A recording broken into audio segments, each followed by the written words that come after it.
Hey there, and welcome to the She Calls Her Shots podcast. Every week, we chat through different business building topics that will help you gain clarity around your goals, find inspiration in your journey, and also help you create a life and a business that you love. My name is Krista, and I'm a wedding and brand photographer and your go-to no-fluff business coach. In these episodes, we talk through both the tactical strategies, habits, and the mindset work that will help you take those really big leaps. And we always focus on the real talk and the behind the scenes of what it takes to create a sustainable and a thriving business. Because let's be honest, the work isn't always glamorous, but it's always worth it. So girlfriend, let's make some moves and start calling our own shots. Hello, friend, and welcome back to this episode of the She Calls Her Shots podcast. Right now, we are in the middle of my first episode series that I've ever done, all around how to eliminate overwhelm in your business.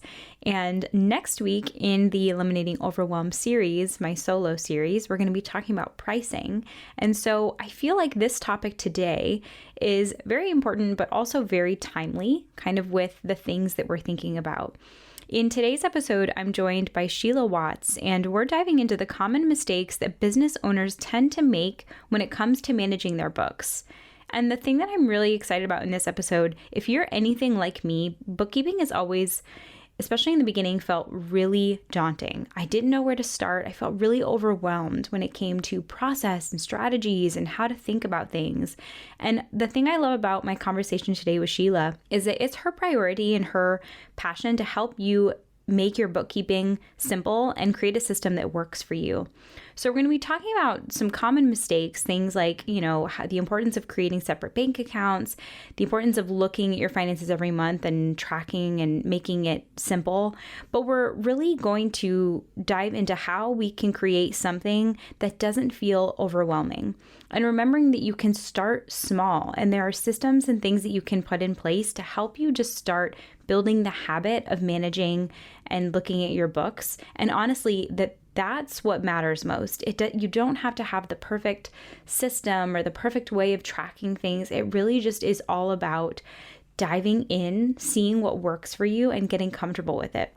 So Sheila is a certified public accountant, a CPA, who helps business owners use the numbers to grow and scale their businesses. And she knows that the numbers do tell a really much bigger story, and they can be the key to really increasing your bottom line. She works with small business owners and nonprofits to clear the confusion around the numbers so that the best decisions can be made to help you increase your profits. And she really does believe that your financial information can be a powerful tool, and it makes it so much easier to make better decisions to help you grow your business in the long run. And in addition to loving all things numbers, she's also a small business owner, and she's a wife and mom of 2. And I know that this is also timely because we're likely all thinking about taxes. If you're listening while this episode is going live, we're really coming up on tax time. And so we're already starting to think about managing our bookkeeping. And this season, this time of year might normally feel really stressful for you. And we're going to talk a little bit about that today. So I hope that you can use this as a little boost of encouragement to help you feel more confident about how you might be able to better manage your bookkeeping moving forward and create systems that really feel attainable. Because really, it does all come back to that inner confidence and feeling like you have systems and tools that work for you. And speaking of confidence, I would love for you to join me, if you haven't already, in my newest free challenge, The Confident Creative. It's a 30-day challenge where I'm helping you to not only implement the strategies that'll help you feel more confident as a creative business owner, but I'm also giving you access into the exact tools that I use every day in my business to bring in more joy, but that also help bring in more money and more clients. And so if you're ready to join me inside the challenge, you can head on over to heykristamarie.com/challenge. And as soon as you join, you'll get immediate access to the challenge information. You'll get the guided PDF workbook, daily journal prompts, a beautiful daily checklist to help you track your results, and more. And honestly, there's no better time to join than right now. Our confidence really does affect how much our business will grow, and we really have to deeply believe in ourselves and feel gratitude for where we are right now if we want to take things to that next level. So I'll add that link again into the show notes, but you can just head on over to heykristamarie.com/challenge to join. All right, so let's go ahead. Let's dive right into this conversation with Sheila all about how we can better manage our bookkeeping strategies. Hello, Sheila, and welcome to the podcast. Hi, thank you for having me.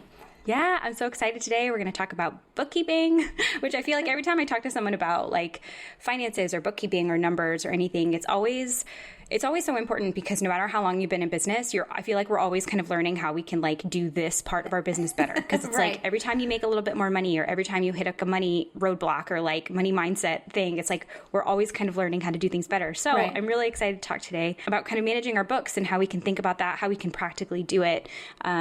And yeah, I'm excited to learn from you. Absolutely. I'm excited too. Yeah, but before we dive in, I'd love for you to tell us a little bit who you are, what you do, where you're located, all that fun stuff. Sure. So my name is Sheila Watts. I am a certified public accountant. I have been an accountant my entire career, and it's something that I'm incredibly passionate about. I know that it kind of weirds some people out that I'm such a numbers person, because why would anybody want to do that? But it is something that I love doing. Just like is common with most women, when I had my daughter 9 years ago, I realized that I wanted something a little bit different than my 9-to-5 job, and I wasn't sure how that was going to happen. And I had a lot of friends and family asking, to help them with their books and help them with their accounting needs. But it was really scary for me because I had a really good, cushy, stable government job that I had worked really hard in building that career. But after I had my son a few years ago, I realized that I really wanted to go into business for myself. So I kind of went all in and decided that even if I failed miserably, at least I had tried. But of course it hasn't failed miserably, and I have found a new love with working with small business owners. I jokingly call my business my third baby because I love it so much. I definitely understand that feeling. And how long did you have your business while you were also working full time? Was it kind of a while, or was it kind of a quick jump into doing your own thing? It was a while.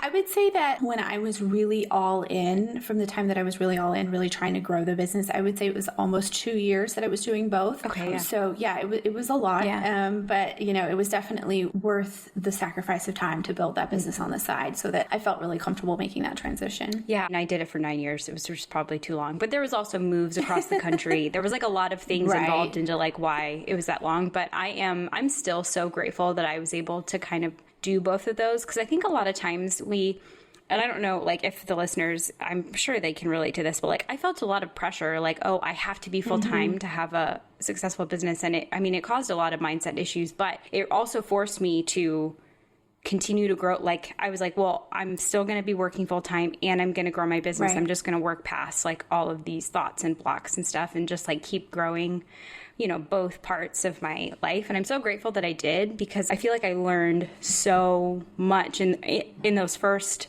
well, definitely in the first few years, but in the first 3, 4, 5 years, I feel like I learned so much, and I'm grateful that I was able to try things out, feel things out, like see kind of what would work, what wouldn't work, without having all of that pressure all of a sudden of like, well, I have to make this succeed and that's it.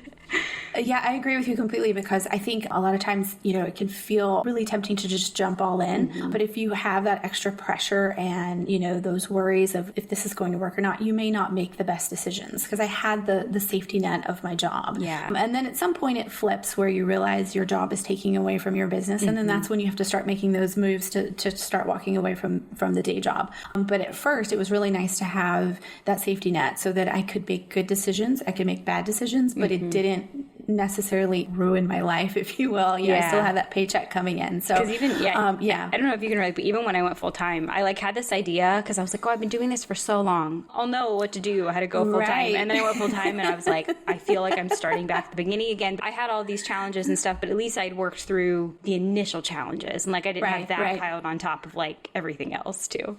Yeah, I think the transition from building a business to running a business is a transition that I don't think a lot of people talk about a lot, and that's where I was kind of at when I did make the transition of leaving the day job, and now I'm like learning to run my business instead of just trying to get all the clients. Exactly. Yeah, it's a very different mindset. It's still something that I feel like I'm continuing to learn. Is I find myself lately, I was talking to my business coach, and I'm like, man, I'm getting into those weeds again of like being in the business so much, and I'm like, I got to remember to pull back a little bit and remember that I'm actually running all of it. So yeah, it's a struggle.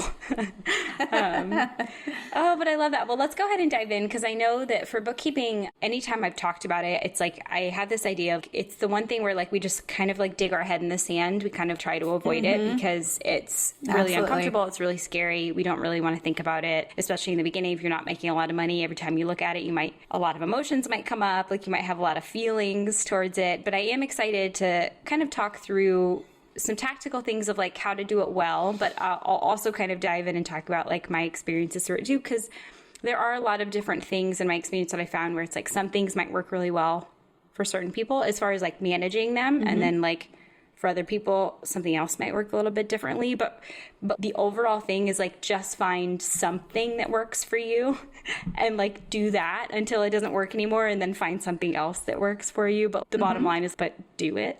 Like find something that works and don't ignore it. I love that you say that. I love that you say that, because that is my message. Because a lot of people get wrapped up in the details about what I need to do. I need to have a paid bookkeeper that I pay a ton of money to. I need to have QuickBooks. I need to have this or that. And really, you need to find what works for you, and also recognize that you may outgrow that. And so then you may have to move to the next level and, find something else that works for you. But absolutely, as long as you're keeping up with it and doing it and embracing what it is, then you're doing the right thing. There is no wrong way to do it. You just need to make sure that you're actually doing it. Absolutely. Yeah. So, and that said, so I'd love to kind of dive into, I know you have like 5 things that we're going to cover today. So as far as kind of like first things first, and I know this is like so important, and I'm glad that I did this. I wouldn't say early on in my business, but this was something that I heard was really important to do. And so I did kind of, I'm glad that I started that process early instead of like being many, many years in and feeling like I was all over the place. So I'd love to kind of dive into this first one, because I know personally how important it is. Right. So I love talking about this because a lot of these mistakes are so incredibly common, especially those that are newer in their businesses. Just like you said, a lot of people make these same mistakes. I see them all the time. But the really great thing about them, and kind of going back to what you were saying about, not being embarrassed or shameful about, talking about these things, because a lot of people do shy away from this, is that when you make these fixes, when you avoid these mistakes, they can make such a huge difference in the way that you feel about the number side of your business. So, and it can be really powerful in helping you grow your business. And the number one thing that I see that people do that they, like you said, regret later on, because it can make such a mess, is mixing your personal accounts and your business accounts. When you use a personal bank account for your sales and your expenses and everything that's related to your business, you really muddy the waters in terms of how things are going with your business. So it's really important to have separate bank accounts, credit card accounts, PayPal accounts, all the things that are related to the financial transactions of your business. You want to have those separated from your personal accounts, because when you do this, you save so much time, because you're not having to like figure out what's personal, what's business, how much did I pay on this? And it's filtered in with all the other things that you pay for in your life. And then also it gives you, when you have everything in one place, it gives you a much clearer picture about what's happening with the numbers of your business, what's happening, how much your sales are, how much your expenses are. It just makes it so much easier to then do your books and make sure you're staying on top of those things. Yeah. And I was surprised. There were a lot of things in business that were not easy to set up. Right. But I will say setting up a business bank account felt very easy. Like, because I had kind of put it off for a while.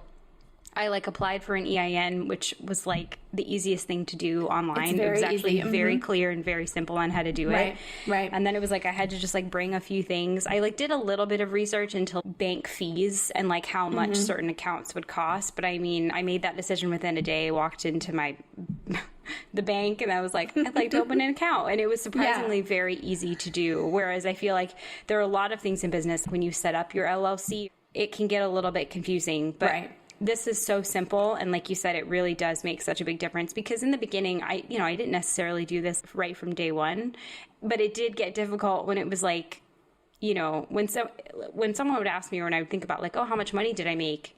And then I'm having to dig through every single statement of, well, okay, this was a client. And I was like, this is not like, I need to be able to like know how is my business doing without having to like look through the weeds of everything. And it was so simple. Yeah. I have a lot of people that come to me and say, it's tax time and I've just printed out all 12 months worth of my bank accounts. And now I have a highlighter and I'm highlighting what's happening. And then you forget things, and you forget, was that Walmart trip business or was it personal? That kind of thing. So yeah, it's definitely something that will save you so much time, and it just gives you so much clarity around what's actually happening, what's going in and out of your business. Yeah, definitely. Because then at tax time, not only are you highlighting your expenses, but then you're also highlighting what categories, like, because that was my method for a while, was like printing out statements. And it's like, but now I have to go through and highlight what was business, what was personal. And then I also have to figure out for the business stuff, okay, where does it go? I mean, it was just like, it's like multiple days of prep work in order to do that. And it's like, that's not the place that you want to be at.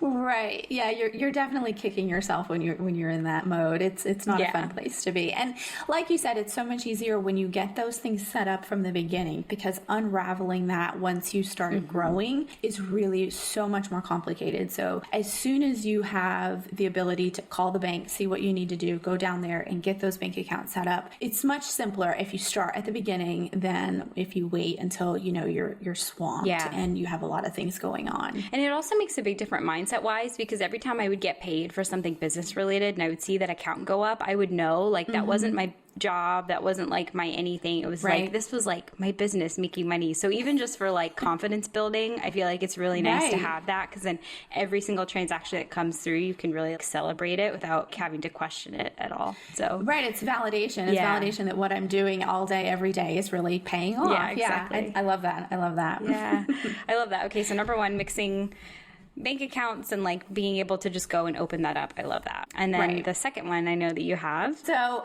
I know that everyone has a to-do list a mile long, but not staying on top of your books and your bookkeeping, making sure that you're touching base with what's happening in your books on a monthly basis is super, super important. And if you don't do that, then you are just setting yourself up, because those never-ending to-do lists are impossible to add to, but this is something that's really incredibly important. And it's very easy to let the bookkeeping get put on the back burner, because truthfully, most people don't like to do it. They don't want to do it. It scares them. It bores them, all the things. There's a lot of excuses and a lot of reasons. And there's a lot of other things that people want to do in their business that they would rather be doing in their business, right? And I get that. But when you do that, you are missing out on some really important information that you can use to make really good decisions about your business.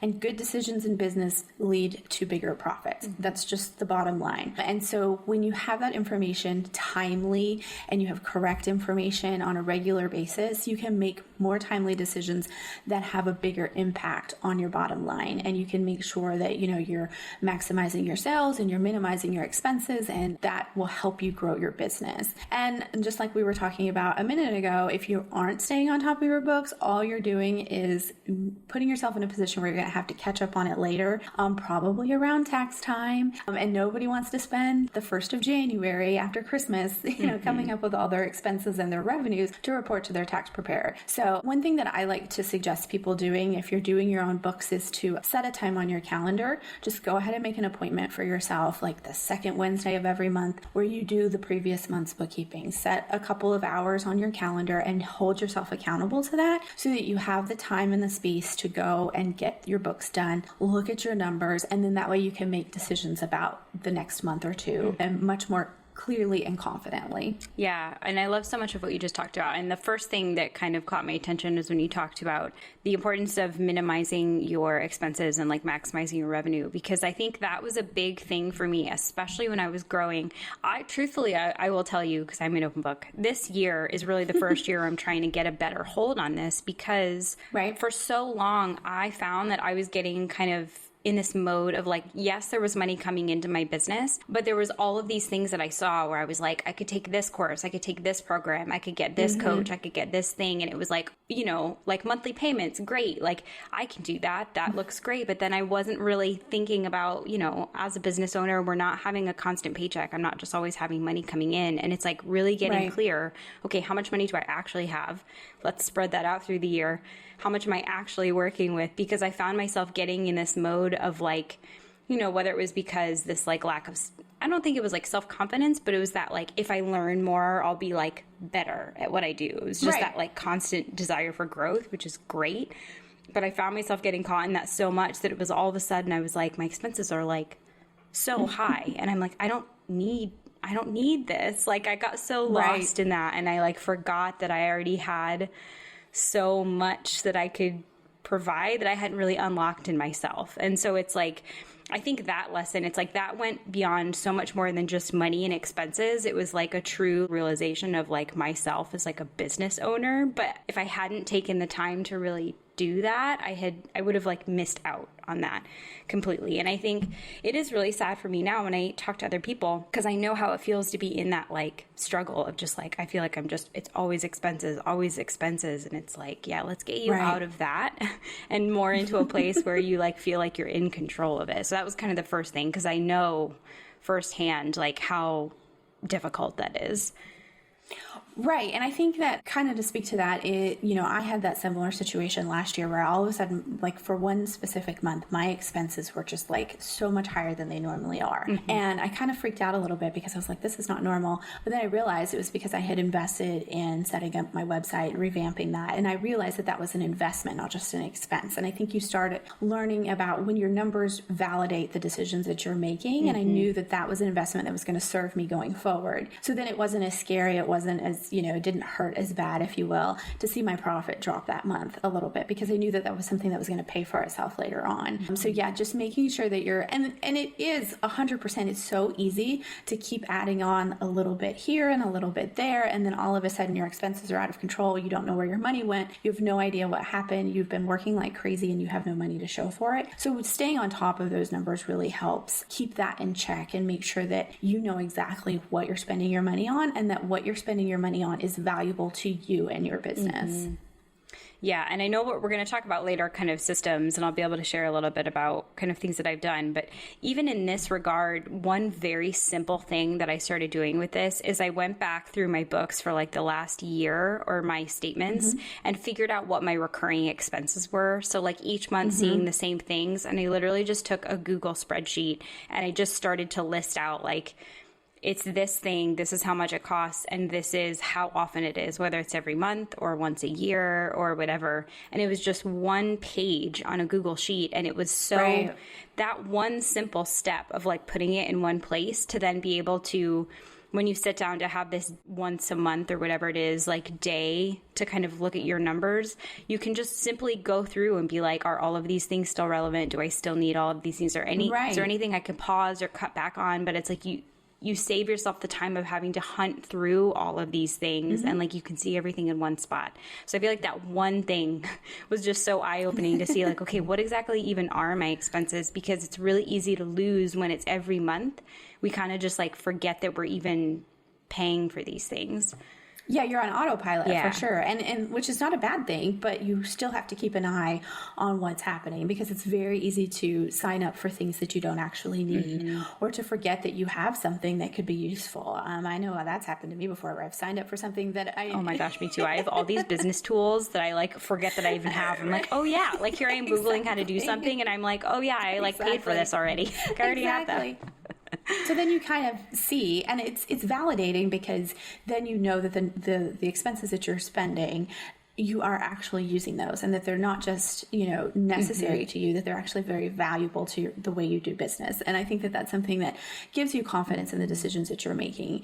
And things, can really creep up on you if you're not watching that.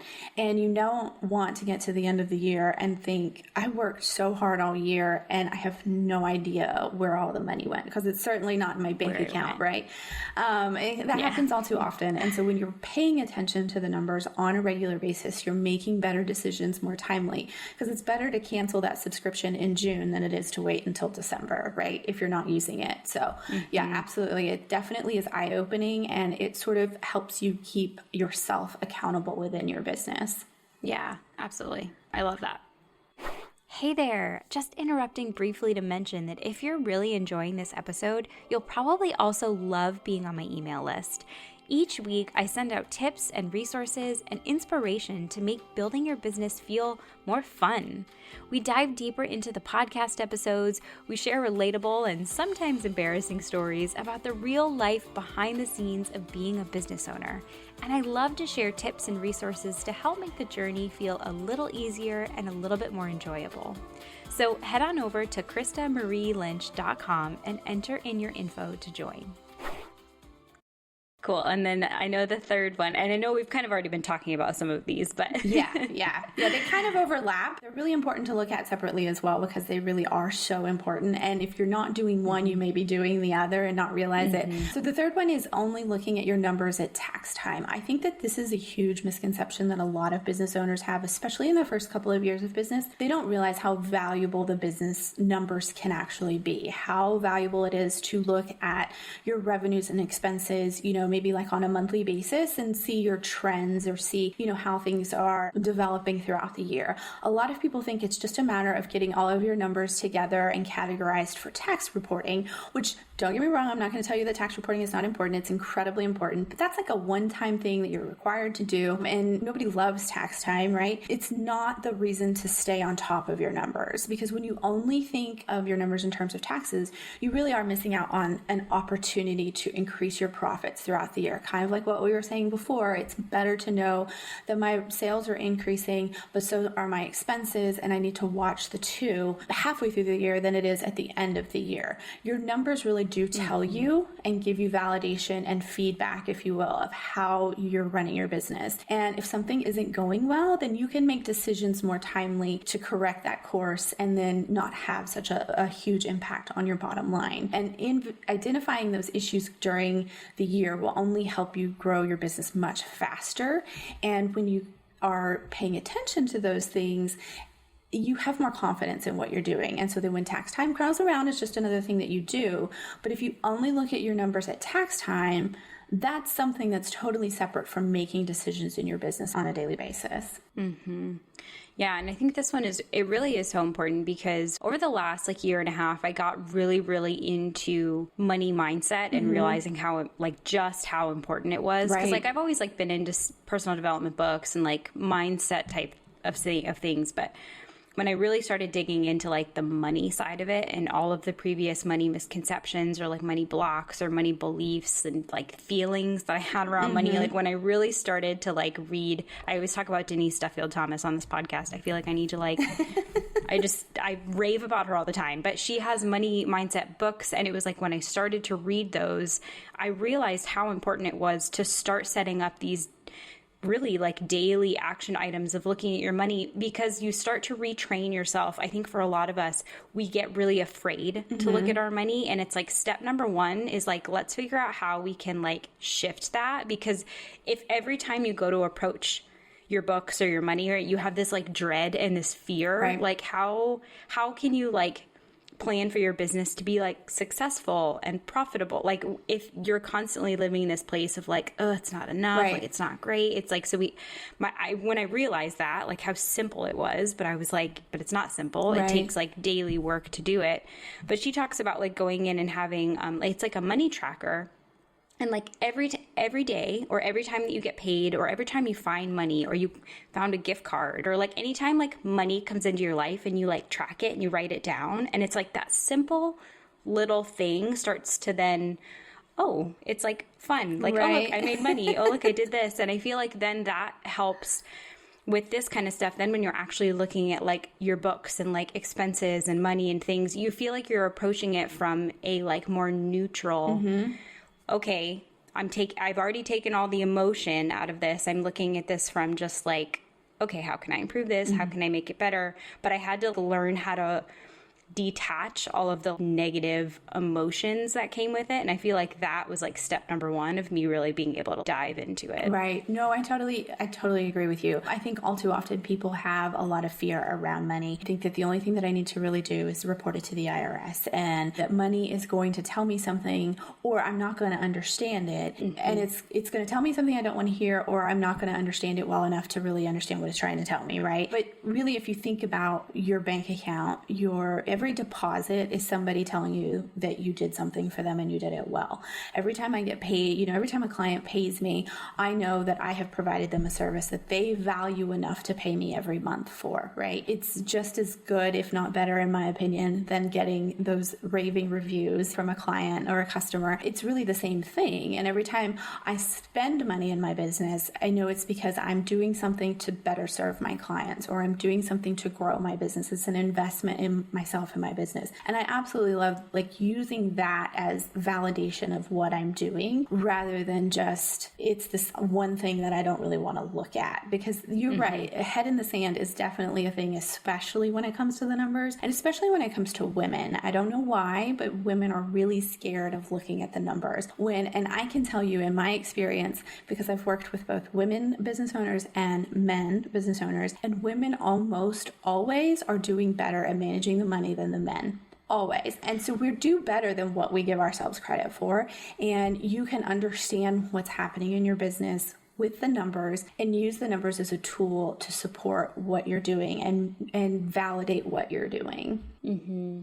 And that intentionality, it's like you go in, like, I feel like, again, it's like you go in and you feel like this is my business. Like, and like you said, it's almost like that gratitude too for every expense that comes out, for everything you do. It's like, take a step back and be like, wow, like, I'm so grateful that my business is like making money and allowing me to do things to also grow it. It's like building those practices on a regular basis. Absolutely. I feel like does so much more than like we necessarily give it credit for. I totally agree with you completely. It can be a confidence builder. Yeah, absolutely. Yeah. So the next thing that I have is something that I think a lot of people struggle with, and that's related to taxes, but it's failing to save for your taxes. So especially for those people that come out of your typical W-2 employee type of position, and then you start your own business, taxes are handled a little bit differently, right? And so often people are making money, which is great, and they're profiting well. That's awesome.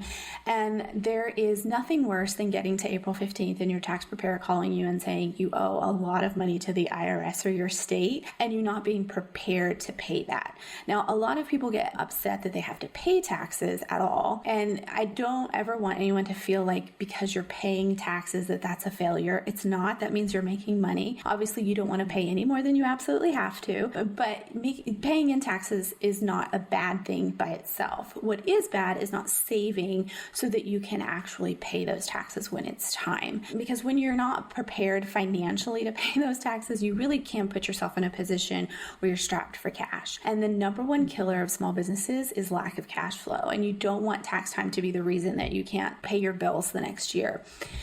So you don't want to let yourself get behind and you don't want to spend all of your money as you're making it. Instead, you want to prepare for tax time and you want to save and make quarterly estimated tax payments throughout the year so that you aren't left with a gigantic tax bill come April 15th. And one thing that I suggest doing, it's something that I do in my business, is I have a separate savings account in my bank account with my bank where at the end of the month I do my books, I see what my profit is, and then I save a portion of my profit and I just transfer it over to that savings account. And so then that money is sitting there. One, I'm not spending it, on something else. And two, it's there and ready for me to make my quarterly estimated tax payment. I think that that's something, it makes you feel so much more confident going into tax time.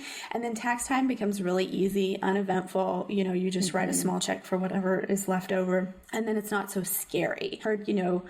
I've had clients call me just in tears, like, oh my gosh, I don't know what I'm going to do. I don't know how I'm going to pay this kind of thing. And you don't want to put yourself in that position. You want to make sure that you're saving and being a responsible business owner by saving for your taxes.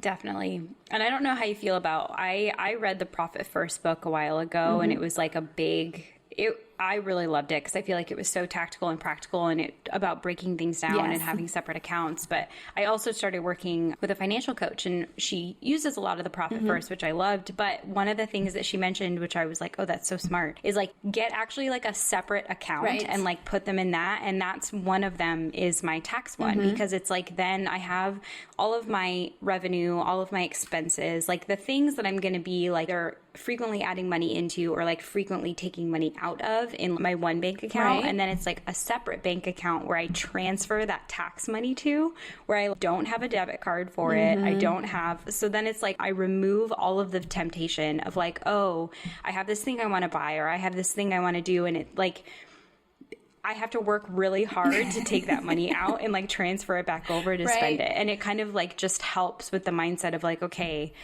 I'm going to treat this again. Like I know I'm going to have to spend this money. I know I'm going to need to put this aside. And it just removed, again, it's like the more you can separate these accounts and the more you can just get super clear on like, what can I use? What can I not use? I feel like was a big opportunity. Right. For Yeah. me. You create that barrier and make it very inconvenient to access those funds.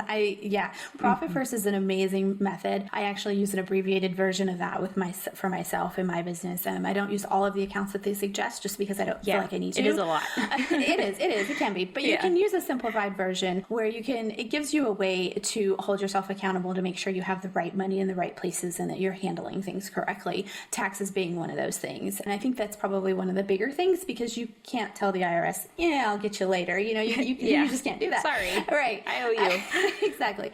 So you want to be prepared for that. And so, having a separate account that you are just plugging money away in throughout the year will make things so much easier once you get to the end of the year. And then you don't have to stress because there's nothing worse than stressing about how you're going to pay your tax bill. But I totally agree with you. The Profit First method is a really great method to hold yourself accountable to make sure that you're doing what you need to do and you're sticking with it. Yeah, definitely. And like I said, I think just, again, the thing I liked about it was it really encouraged you to have clarity around everything. It's like separating everything out and getting super clear, because that for me was the worst feeling of like having a separate bank account, but having a bank account with everything in it made it so unclear of like how much money am I actually making, because I don't actually know how much I need for my expenses. And it was just like when everything is in one same thing, like it just made it so hard to manage that. So that clarity was helpful. Right. Yeah, it is definitely clarity. And it's a system. It's a system that won't fail you, right? If you stick with the system, it's just like anything else. It's like your client onboarding system. It's like your lead generation system. It's another system that you can put in place that keeps you efficient, and it just becomes a habit in a way that you don't have when you have it all in one place. So I absolutely completely endorse that method. I think it's an amazing way, especially if you're not comfortable with saving, or if you've never learned how to allocate, your funds to make sure that you're prepared for things, whether it be a rainy day or a slow season or, things like that. It's a really good way to make sure that you have a system in place that sort of forces you to do those things. It's really just building that habit. Exactly. That's what I found for me. And even with my coach, when I was talking to her about it, it's like, it's not even so much about, there are certain things you want to have tax, for example. Like I know that I want to put like a certain amount aside for that, but it's like profit. It's like, it doesn't even matter. Even if you're putting 1% of what you have, it's like you're building that habit of, I'm going to take this and I'm going to put it into this account. And that's like me making money. And it's like sometimes in the beginning, it's like removing that thought where like, it has to be like this big percentage and I'm going to like super simplify all of my expenses. It's like, no, just get clarity first and just build those habits, and then you can like improve it as you go. But it's like we put all this pressure on ourselves to like have this perfect system. And it's like that. No, like that's not what the intention is. Right. Exactly. No, I totally agree. I completely agree. Oh, I love that. Okay. Well, the last one, which I know has been very big for me, so I'm glad we're talking about it. Yeah. So, and this one is near and dear to my heart for obvious reasons, and that's not using a professional to help you with your books. Now, I totally understand the desire to save a few dollars and just do things yourself. I personally am a serial DIYer, so I get it. If you don't have the experience or understand how to track the numbers in a business, you're going to spend a lot of valuable time doing something that you could be doing other more revenue producing or even just more fun things, right? Who wants to spend 4 hours a month working on their books if you hate it? And truthfully, a professional like myself will pay for itself. I have all of my clients that come back to me and they say, I don't have to worry about a thing. It's done. It's, I get my financial information on you on a monthly basis, and then I can, move forward from that.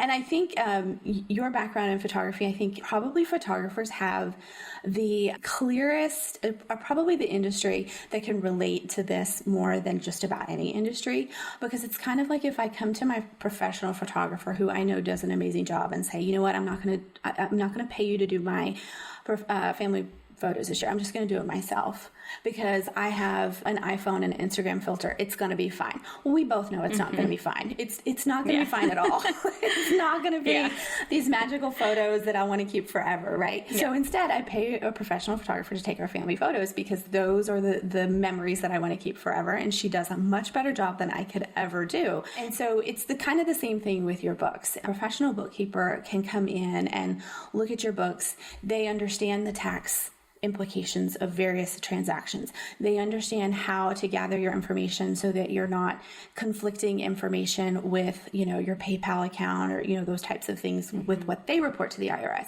There's a lot of functionality of things like QuickBooks and, other accounting softwares that really hard to understand if you don't have a financial background. So it's really important to have somebody that can come in, and plus you get it off your to-do list, right? We're all so very busy. Don't spend time and energy doing something that you don't value. There's so many other things that you can spend your time in your business doing that are actually going to move your business forward. Let someone else handle the bookkeeping so that it's done well, it's done timely, and that you get the right information in the right way.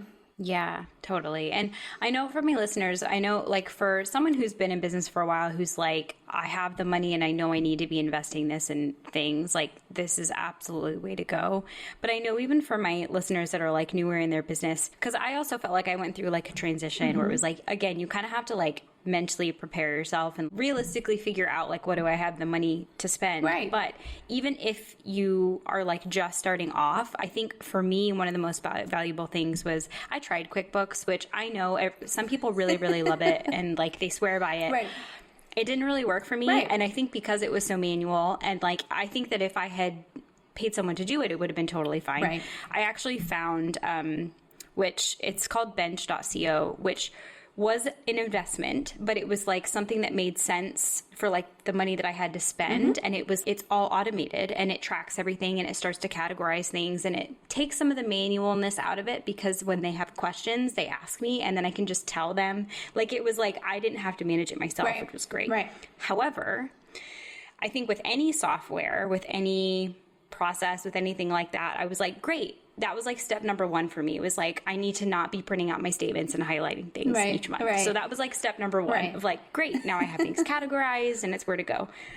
But then it was like the next step of, okay, now they're giving me all of these forecasts, all of these things, and I'm looking at the graphs and I'm like, I don't know what any of this like actually means, So then it was like, then I had to take that next step of, okay, now I need to work with someone who can teach me these things, because I like don't understand. Like, now I have like part one covered, but that doesn't mean that I'm actually setting myself to make smart decisions or like use my money in the right way, because I've never really done this before.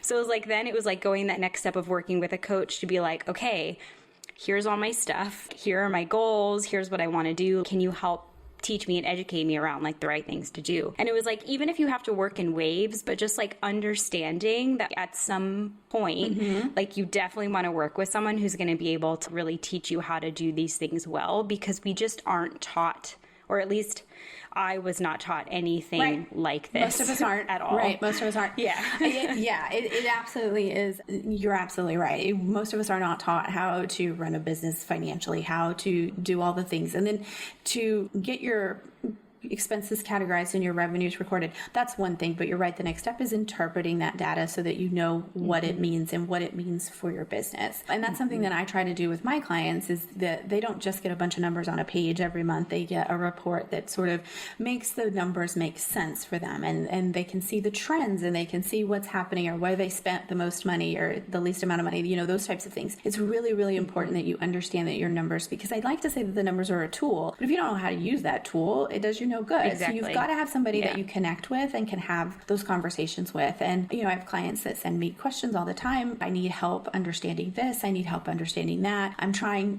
this is my goal in 6 months. I want to do this. So what does that mean I need to do now? And so we work through a lot of those things. So I have a lot of very personal conversations with my clients, and you want to find somebody that you can connect with, because whether we like it or not, talking about money is very personal, whether it be business or not. It's a very personal thing, and everybody's goals and abilities are different. And so you want to find somebody that works really well with you and that has that professional eye that can also then help you at the level that you are as well. Yeah. And having that person that you trust, it's like a couple of things. It's like, number one, because it's one thing to like dig your head out of the sand and look at your numbers, but it's another thing to verbally tell someone, like, this is where I'm at. Right. Like, there's a level of vulnerability and reality check that comes with that of like, okay, I can't just like hide behind this anymore and like no one else knows what's going on. Like, you kind of have to like verbalize that to someone and be like, okay, this is where I'm at. Right. This is what I want to change. This is what I want to be different. And then also the accountability to follow through. Right. Because it's one thing to tell somebody, this is what I want to do, these are my goals, but then it's like, if you don't do anything for a month, 2 months, 3 months, Right. it's like, you know, having that accountability of someone who's like, how's it going? And then you can also ask questions and like, here's what I'm struggling with. That relationship is just going to be so beneficial to actually like help you take the action that you need to take to get where you want to go. Right. And I think it's another level of support that I think people discount because, and maybe not discounts, maybe not the right word, don't recognize, because I have a lot of clients that when they first come to me, their head is in the sand and they know they need to get it out, but they don't know what to do. Right. And we get their finances figured out. We get everything recorded. We get, you know, some really good reports that they can see. And they're always surprised by the fact that they're not only making money, but they're continuously making more money. Like, they can see those numbers going up. They can see that they're keeping their expenses in check, because before they just assumed that if they're not looking at it, that everything was in a really bad situation. And that happens sometimes, but usually they have a better look and more confidence in their numbers, because they're like, oh, so I really did increase my sales by 10% every month for the last 3 months. That's really validating to what they're doing. And so there is a level of support there that, you know, I can come in behind everything that you've done all month and say, look, you increased your sales by 10% this month. Or I can come in and hold you accountable and say, why are you spending all this money on these expenses when you haven't, you know, increased your sales? Like, what's going on here? Is it an investment that's going to pay off later, or are you just spending money to spend money? There's a support level there that I think that a lot of people miss out on when they don't have someone to come in and kind of double check their numbers. Yeah. Definitely. That's been really big for me, is that like realization of the fact that I needed support. And like, not to say that, you know, maybe at some point I'll get to a point where I feel like I know this and I'm comfortable with it, but it's like recognizing that like, I'm not there yet, because I have so much that I have to learn first until I can get to that point where it's like, okay, great.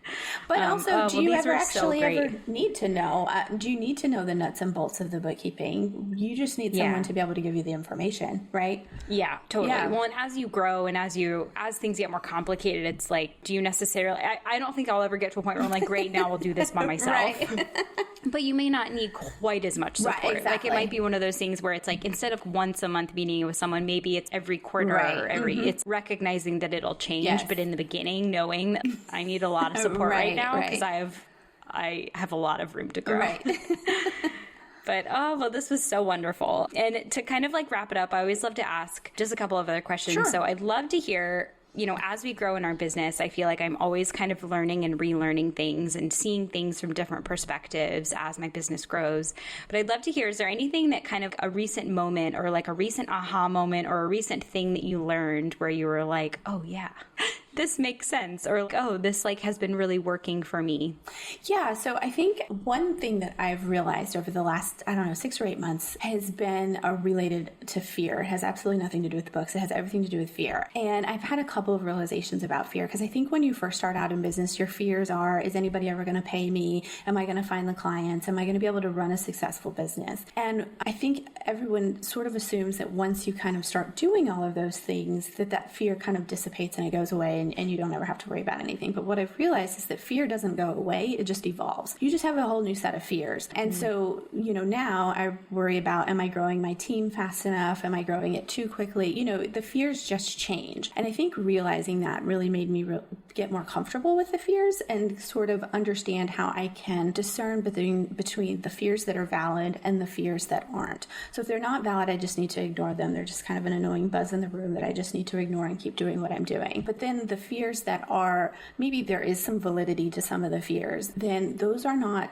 something that should be paralyzing to me, but rather they should be an opportunity to solve problems that haven't yet occurred. It really is kind of like a red flag of like, okay, figure out how you're going to handle this so that if this was to present itself, you know, either you never get there or you can fix it very quickly. And it really did flip fear from being very paralyzing to me and holding me back in making decisions about my business to becoming opportunities to strategize, be more intentional with my decisions, and make better decisions in my business so that I feel more comfortable going on. And so now, instead of being fearful of what's the next thing that's going to come at me, I'm kind of inviting it because I just really want to be able to solve those problems before they ever even happen. And that's something that I think my business coaches really kind of opened my eyes to, in terms of like flipping things on their head and like realizing that there's opportunities behind things that you don't realize that there's opportunities behind.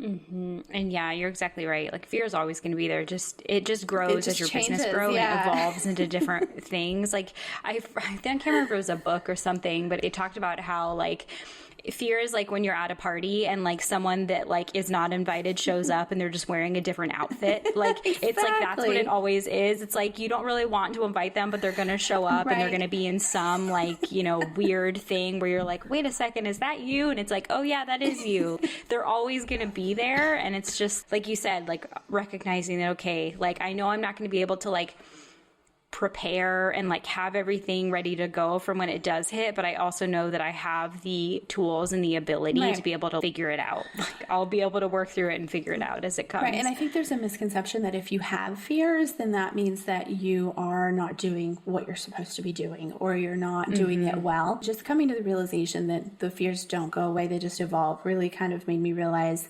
it's just part of normal, you know, just normal day. And it is really something that you can use to your benefit. And you can actually sort of hedge things later on if you pay attention to what those are, but also don't give them power. You take the power away from them when you decide, okay, I'm going to fix this now before it ever even becomes a problem. Yeah. Oh, I love that so much. And then the last thing I always love to ask is has there been like, it can be a book, a resource, or even a habit, or like something that you feel like has really helped you in your business that you always love, like recommending to other people? Absolutely.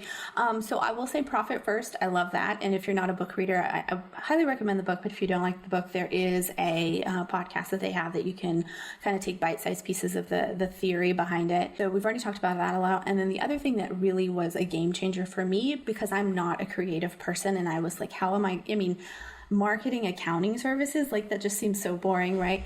The one thing that really helped me and really changed things for me was the book by Donald Miller, Building a Story Brand. That book was so chock full of like really actionable items that you can do in order to sell your story, or, you know, really sell your services and really put yourself out there in a way that's really effective and impactful. That was really something that really changed the way that I approached how I went about trying to build my business and build my clientele. Yeah, it's such a great book. And it's I always tell people that's one of those books that like you don't just put on as you're walking or like as you're in the shower. It's like you put it on and you're like, you kind of need to get ready to be like, okay, I know I'm going to learn something today. Yeah. So like I have my notes ready, like to be able to take it down. It's very tactical. Yes, I got the physical book, and I think I highlighted half of the book. Mm-hmm. Like it was one of those books that I didn't even want to listen to. I wanted to like read it and like take notes and like highlight and things of that nature. It really is a really, really good book that I think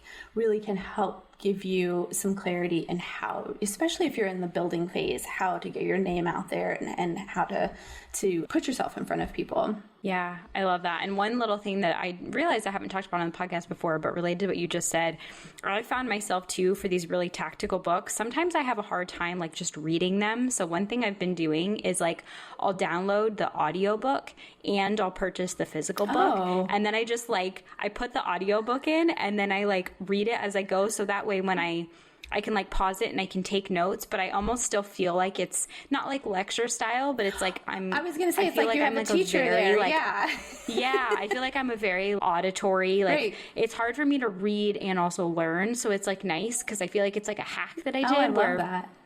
I can like hear it and I can be like, ooh, and then I'll like take notes in the book, but it's like a way, because sometimes I just feel like I'll get like really distracted. I'll be reading and I'm like, what did I just read? And then I have to go back and reread it. And I feel like it was like a nice way to kind of counter that. I love that. Yeah, I'm gonna have to steal that idea. I like that. Yeah, go for it. Amazing. Well, Sheila, let us know. I think that you have something that you also wanted to share for anyone who's looking for like help, like a freebie or anything that you have. But like, let us know how we can connect with you, where we can find you, any resources and things like that. Absolutely. So you can find me on all the social media platforms, Facebook, Instagram, LinkedIn, all those good things. Sheila Watts CPA. And of course, my website is SheilaWattsCPA.com. Always feel free to reach out on any of those platforms. And then as far as resource, I do have all of these tips that we talked about alongside some pro tips, if you will, to kind of address all of them, how to avoid these mistakes. And you can get that at SheilaWattsCPA.com/gettheguide. And that will kind of give you a guide that kind of helps you avoid all these mistakes so that you don't have to go back and fix them later. Oh, wonderful. Well, thank you so much. This is just so great. I'm always so grateful to have like open conversations about money. So I appreciate it. I love it. It was fun. One last thing before you go. I'd absolutely love it if you left a review on Apple Podcasts. Or if you've already left a review, I'd love for you to share this episode with your business bestie. I love getting to shout out my listeners on the show, and the more listeners that we have, the more that I can help others create a thriving and sustainable business too. Thank you so much again for being a part of this community, and I can't wait to hear your takeaways from today's episode.